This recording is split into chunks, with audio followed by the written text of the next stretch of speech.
Hi, we're back again, and we have a guest that you have seen before. If you watch this show, you couldn't miss Dr. Allan Hedberg, and he's here again with something new and interesting for us to learn about. Hello, Hi. Dr. Nice to be Hedberg. back and see you again, Carol. Yes, it's we've done this on wonderful. many occasions, and it's fun. It certainly is. Yeah, we got some good things to talk about today. I know that you, of course, he's an author. Everybody knows that, but he's more than that. He's also a teacher, a supporter, all sorts of wonderful things. Yeah, and a therapist. Therapist, yes. But you know, interesting to talk about me and being an author. I wrote my last book, or my most current book. I finished it Tuesday at 9:30 in the morning. So I did a little celebration. Well, it's certainly current. Yeah, just about 2 days ago. Oh my gosh. Finished at 9:30 in the morning, and just the book's done. It's on depression, and I tried to give a little bit of a primer of how people can handle the depression in their life. Oh gosh. And sometimes you need a gosh. professional help with it. We Other all times need you can do that. lots of things on your own to combat depression, prevent it, or come out of the depression if you do certain things. So the book will be now published, and I finished writing the manuscript on Tuesday, so I'm glad for that. Good. Yeah. Because boy, in this type of world right now, we get depressed very We do. easily. But I'll be back, and we'll talk about the book Okay, by good. itself. It's a great topic itself, yeah. Okay, great. But today you have something really very interesting to share with us. Yes, I do. Yes, I do. Jonathan Edwards, scholar, probably the most brilliant mind in America that's ever lived. And he's been referred to that by many different scholars. Wow. Born in 1703 and died in 1758. So he was there just prior to the American Revolution. Oh. And this is the time when the smallpox vaccine was coming out. And he was one of the first persons to take it and died as a result of the vaccine in 1758. Oh, my gosh, which you is already should- a sad story. That He was shouldn't president have of been that. Princeton University at the time. Uh-huh. And left behind 11 children and a wife. And it was really a sad, part of the story, how his life came to an end. But he was advocating that people take the smallpox vaccine. It had just come out, and there was this epidemic, and he was trying to get people to take it. It was trying to do a good thing for the health of people. Yeah. But there was a secondary complication that occurred in his life, and he wasn't able to breathe, and he died as a result of it. Although that was like one of the side effects of the medication that some people experience, but not everybody. But it's a sad story, on that. But he's the man. Most of us know the sermon. You may have heard of this, "Sinners in the Hands of an Angry God." He preached that sermon. It's the most famous sermon that's ever been preached in America before that date until today. Wow. This is still recognized as probably the most famous sermon ever preached. My gosh. And Enfield, Massachusetts, where that was preached. And so he's known for that. He's a scholar, he's a theologian, he was a pastor, he was a missionary, he was an environmentalist, he was a philosopher, he was a father, he was a husband, he was a community gosh. leader. He helped form the basis of what America became when the constitutions were written. And 1,400 of his descendants have been leaders in the formation of America to this very day. Oh my God. And I have had the occasion to meet several of his descendants. No kidding. Myself. And they are in leadership roles. 1,400 have been identified as in leadership roles of America. Writing the constitutions, being judges, being lawyers, being presidents of universities, seminaries, colleges. I'm on down the line. He has been an enormously effective person, and left a legacy that we would all want to leave behind. We'd Oh be my jealous, gosh, yes. leaving that kind of legacy. That is so fantastic. So what happened here in this book, Carol, is Okay. this is an encyclopedia. I didn't write it. Oh. It's 200 scholars of Jonathan Edwards all around the world wrote this encyclopedia. I happen to submit 12 articles, that are published in here. Wow. So I have a little piece of it. But 200 scholars came together and wrote different aspects of his life, and there are something like 400 entries about him. Now, an encyclopedia, this is an interesting point. An encyclopedia is kind of like a bookend. It's kind of like your life up to that point in time. Oh. And it brings your whole life together. All the things you stood for, all the things that you spoke about, all the things you stand for, all the ideas, all the letters, all the sermons you've preached, all the influence you've had. It summarizes it to that point in time. So now we start over and build now another encyclopedia of his life, from here on. But that's what an encyclopedia is. It's kind of a summarization of a person's life, and particularly somebody who has been famous and has had a great influence in the world, or in this case, the United States. And so it's a tribute. It's a tribute to him. And I'm very pleased to have had a small role. In doing that. You got a big role. That was 12 things in here is big role. This is so interesting because I do know a little bit about this, but I didn't know about him.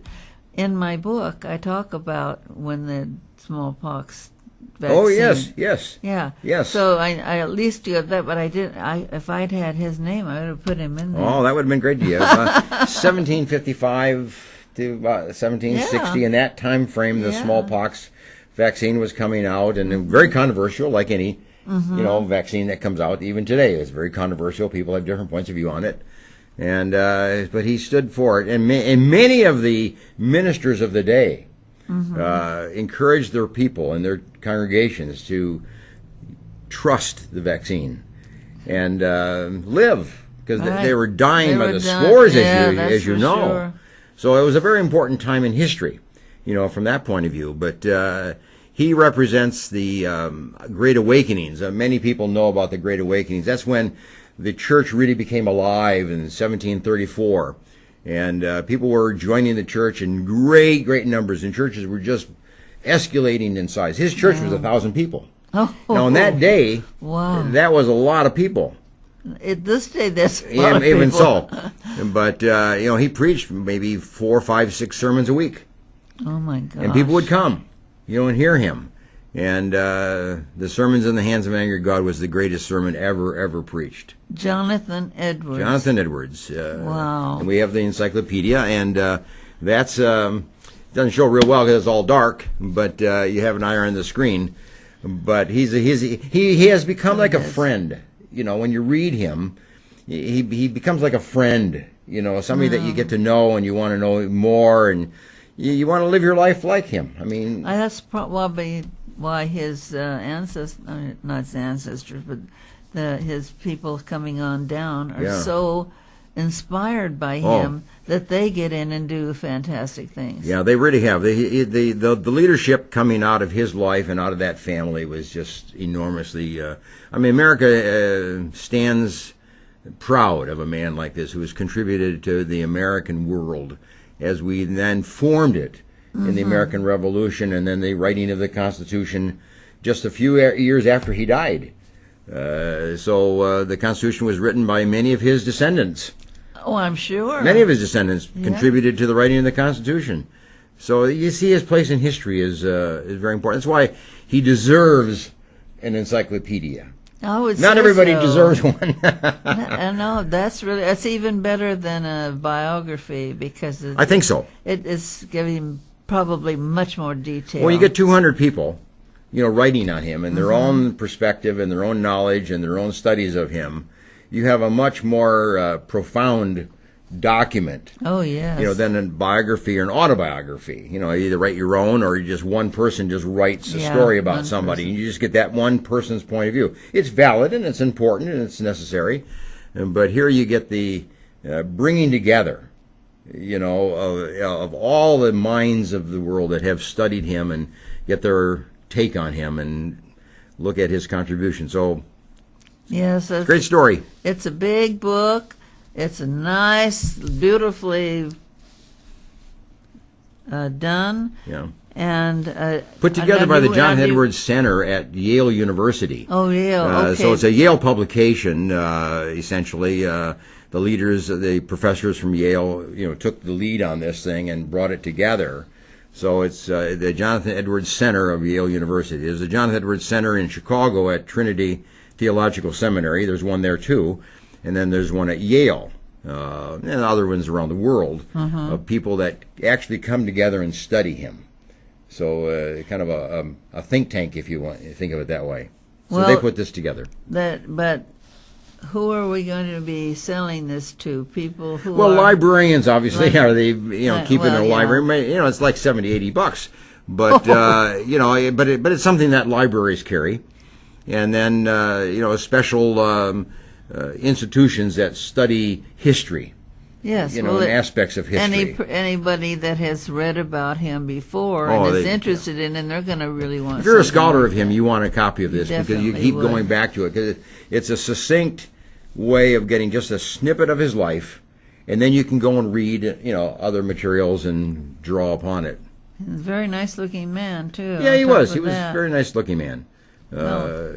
Great father. I have a whole section of my book on his being a father and being a husband, and very committed to his wife. His strong family, beautiful family, all leaders, all contributing kids, to the world. Yes. I mean, all did well. He was a devoted father. Worked 13 hours a day himself. Wow. And then tried to be a father and so on top of that. But he just devoted himself to his family. He was a great family man, on top of being a great mind and a great theologian and a great pastor. Well, This is the guy you want to know. Right. I'm just going to say that more people should know about him. Well, You hear about all of the other people that put the country together, and That's right. This is not a name that's really that's right. come up. We can that get a hold of my book. I wrote the book on him, Jonathan Edwards, A Life Well right, Lived. right. Well, And that's a lot less costly.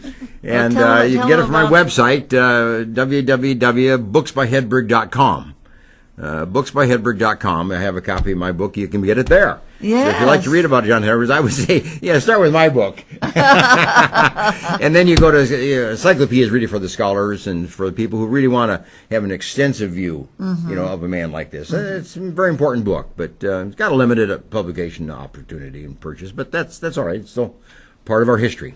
Yes, and I think it's fabulous that you have written a book about him. And I tell you, get this book. He's a fabulous writer, and he does. What is this here? Well, we're going to do a seminar for writers here in Fresno. We did it last year in February. We had about 70 local authors, people who want to be an author, come together for an afternoon and get information and instruction of how to write a book. How to write it, how to edit it, how to format it, how to present it to a publisher and get it published. Well, we're doing it again this year on February the 10th, and it'll be in the afternoon. It starts at noon. We'll go to 5 o'clock, and it'll be held at the Good Shepherd Lutheran Church, which is on Fruit and Shaw. And we start at noon on February the 10th, and you're all welcome to come if you're an author or a would-be author, like to be an author, want to be an author, want to know about being an author. It's a seminar to attend. We have 5 experts that will be teaching the seminar, during that afternoon on different aspects of being an author. So I would certainly encourage you to come if you like. Well, what you got to do another one is where I'm really in trouble now is marketing. Oh yes, well there will be a section on that. There will. There'll be a section on marketing. Absolutely, I gotta yes. come to it. Because authors have to get their book out. Yeah. To the market, and so My we have a problem- section on that. Right. My problem is I'm computer illiterate. Yeah. And I have such a hard time because of that. But anyway, this is a fabulous Yeah, there it is. thing. It's on the information on the screen there. So Yes. write it down, save the date, and just come. And we'll take care of registration when you come. But just put in your calendar, and if you're any aspect of being an author, this is for you. Okay, can I have this little You can thing? have that, absolutely. Thank you very Yeah. much. Oh, I'm so glad you came Yeah. in. And I want you to say one more thing about your other program. Oh, yeah, we do a program Saturday morning, 10 o'clock, right here on this station. At 10 o'clock Saturday morning, it's called Doctor Teach Me to Parent. And for an hour, I teach parents how to parent. And we've looked at all kinds of topics. How to deal with angry children, how to deal with depressed children, how to deal with children who are attention deficit, how to be effective as a parent, how to be consistent as a parent, and all the aspects of being a positive, intentional Positive, parent. that's the main thing, the positive. And so join me every Saturday morning, 10 o'clock, right here on CentralValleyTalk.com. Okay, I'm so happy. Yeah, you nice to came be with in. you again. And, Thank and you. do keep coming in. Hey, I got my other book enjoy now, it. so I'll be yeah, back. you got another book. Okay, Andy, thank you so much. You're welcome. Yeah, bye-bye. We'll be right back. You're a doll.